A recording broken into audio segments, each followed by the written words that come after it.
Okay, good morning. And today we're going to be looking at, for calculus, indefinite integrals of trig functions part 2. And there's actually an easy way to do a lot of these, but I'm going to show you how they got some of these answers. Okay. For instance, see if you can figure this out all by yourself. The indefinite integral where it says dx over x. Pause the video. All right, your answer should have been natural log of absolute value of x plus c. Now, if you're confused by that, that's okay. dx, remember, is the little expression that they put next to something that you're trying to differentiate. Okay, so there's an invisible 1 right there, see? 1 over x dx is all that's saying. So if this is what you get when you do the derivative of the natural log of x, then of course the indefinite integral would be taking you back to the natural log of x and adding the c. Now, try this one. Pause the video. Welcome back. Okay, maybe you spotted that it's actually the same answer as the first one, okay? And that's because you're really saying x to the negative 1 is 1 over x dx. Well, that's just like the one we just did, see? 1 over x dx. But if you tried using the formula, okay, you would have said, well, the indefinite integral of this, according to the formula, is xp. So I'm going to have what? 1, I'm sorry, let me go back. Let me change it to this. This is what I'm trying to say. X negative 1 dx. There we go. All right. So now p plus 1 is going to be x to the negative 1 plus 1 over negative 1 plus 1. That gives you x to the 0 power divided by 0 and then add c. And you might say, well, we can't do it. You can't divide by 0. Well, we now have a solution when the p equals negative 1. Now we can, I'm not saying we can divide by 0. I'm not saying that. I'm simply saying that because this is true right here, boys and girls, okay, because the derivative of the natural log of x is 1 over x, that's the same thing as saying x to the negative 1. It's no different than saying natural log of x equals x to the negative 1, say the derivative is. So that being said, that's how we get that natural log of x, absolute value plus c. All right, now this one is a little bit complicated as well. So I'm not expecting you to get it, but if you want to pause the video and see if you can figure it out, be my guest. There's the answer, okay? This is one of those ones that you might want to approach by saying, well, let's just do a little test here. What would I get if I did the derivative of e to the ax plus c? What would I get is all I'm asking. Well, and again, I'm going to put all that like that. So we know we're differentiating the whole thing. That means I'm doing the derivative of e to the ax added to the derivative of c. I guess I didn't need the parentheses because that we should know that anyway, but okay. Derivative of e to the x is itself, right? So derivative of e to the ax is itself, but chain rule times by the derivative of ax added to nothing because the derivative of a constant is nothing. So what's the derivative of ax? It's just a. It's like I've done before. It's like saying the derivative of 3x is just 3. The derivative of 7x is just 7. So the derivative of ax is just a. So it's a e to the ax. Now, what that means is, it means that if I do the indefinite integral of a e to the ax dx, I should get what I differentiated. I differentiated this right here. So I should get e to the ax plus c. That's what indefinite integral does. It takes you back to what you differentiated. Okay, let me put that up here for the time being because I need a little bit of room. Okay. Well, if I factor this out, this a out, I get a indefinite integral e to the ax dx equals e to the ax plus c. What do I have right there? Isn't that what I want right here? Yes, yes, yes, yes. See, there's the indefinite integral of e to the ax dx. There's the indefinite integral of e to the ax dx. If I divide by a, I'll have it. I'll have this answer right there, dividing everything by a. So that's how we get the 1. There's the 1a divided into or multiplying with e to the ax. And then again, as I said in the last lesson, if you divide c by a, you're still going to get c. All right, again, there's a 1 right there. So 1a times e to the ax plus c. All right, this one I don't expect you to get on your own, okay? But I'll show you the answer. Copy it down. The answer is right here, and it takes a little bit of work to figure out. And that's why I even had to give you the hint by let the unknown be a over x, and don't forget the chain rule.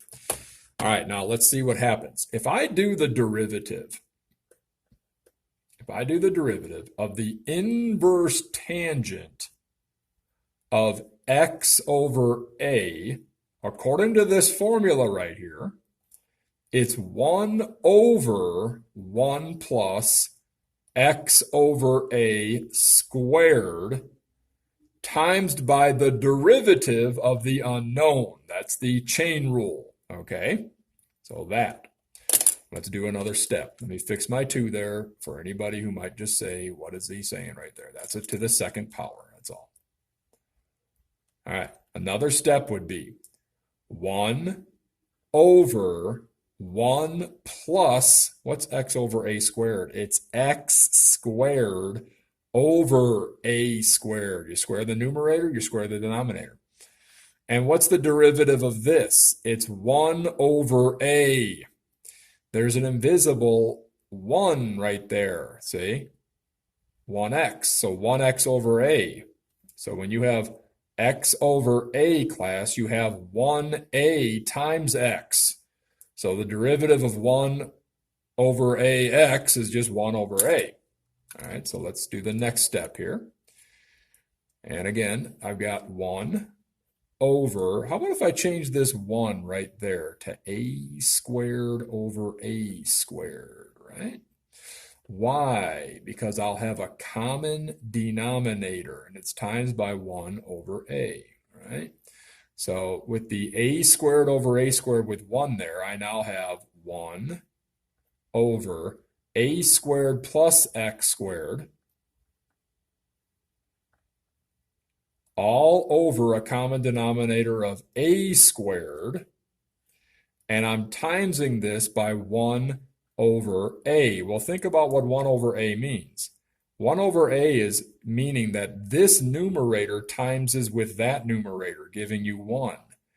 But this denominator multiplies with this denominator down here. So what's going to happen? There's an invisible 1 right here underneath that a. And that a is going to cancel one of those a's right there, giving you a squared plus x squared over a when you multiply that a in. So now you have 1 divided by, can I just go ahead? Well, yeah, it's all right. Divided by a squared plus x squared over a, which really turns into 1 times a over a squared plus x squared, okay? So the final derivative is that. Now, that's not the answer. I'm just saying, if you were to differentiate the inverse tangent of x over a, it would end up at this right here. So what does that mean? Well, it means this, that the indefinite integral of a over a squared plus x squared dx takes you back to what you differentiated, the inverse tangent of x over a plus a c value, right? Now, the original problem was this right here, okay? The original problem, where did I have that? Guess it doesn't matter. Okay. The original problem was that right there, right? That's what I'm trying to differentiate. And the answer, okay, the answer we're saying is this right here. So let's see how we can get that answer. Ready? Okay, see that A on top right there? Okay, dw. Don't write this. Isn't a over 1 times 1 over a squared plus x squared the same as a over a squared plus x squared, right? Multiply across, okay? So my point is I can factor out that a on top. I can say a times the indefinite integral of 1 over a squared plus x squared dx equals inverse tangent of x over a plus c. Now, if I divide that a, okay, I get the indefinite integral of 1 over a squared plus x squared dx equals, okay, there's a 1 right there. So you're looking at 1 over a multiplied by the inverse tangent. Okay, let me fix that because I want to make sure the inverse tangent is in the center of the problem. So 1 over a, like that, okay, times the inverse tangent of x over a plus c, because like we say, divide c by a, you still get c. So the indefinite integral of 1 over a squared plus x squared is 1 over a inverse tangent of x over a plus c. Why do I have that right there? Because I'm making a mistake on something I should have brought down. This is what I should have brought down. There's the answer right there. All right. So if some of you were watching, just waiting for me to show that. All right, there you go. 1 over a inverse tangent of x over a plus c. That's the answer. Okay. All right. Now, page 324 has a table 410 on it, which makes all this a lot easier. So you might say, what did you make us do all that? I'm just showing you how they get some of these answers, all right? Because you're smart, but you've now got a table that you can use for doing the homework, and it'll give you some of the formulas to make it a lot easier. All right, have a good night.